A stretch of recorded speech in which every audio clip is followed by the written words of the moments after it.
Setidaknya kebijakan pemerintah yang tidak menggunakan nilai ujian nasional sebagai penentu kelulusan berpengaruh positif kepada siswa peserta UN. Peserta UN terlihat tenang, baik saat melaksanakan UN maupun saat menunggu waktu dimulainya ujian nasional.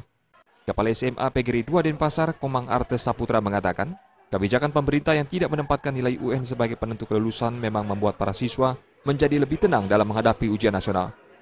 Namun bukan berarti pihak sekolah juga menjadi santai, bahkan akan memikul beban yang semakin berat, karena pihak sekolah akan berusaha meningkatkan hasil pencapaian nilai UN para siswanya, selain untuk memudahkan lulusannya mendapat perguruan tinggi favorit, juga untuk mempertahankan prestise sekolah.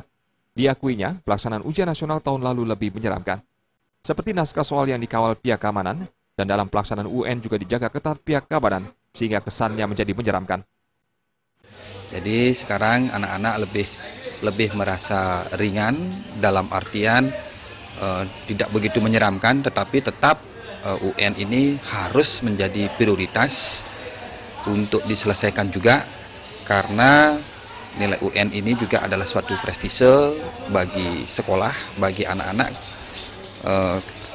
Berdasarkan informasi yang kami terima, nilai UN ini nanti dapat berfungsi untuk memetakan sejauh mana kualitas sekolah ini dan tentu untuk melanjutkan ke perguruan tinggi. Ditambahkannya, proses ujian pemantapan ke depannya harus tetap dilaksanakan guna melatih siswa agar tenang dalam mengikuti ujian nasional. Jaya Kusuma dan Winata, Bali TV.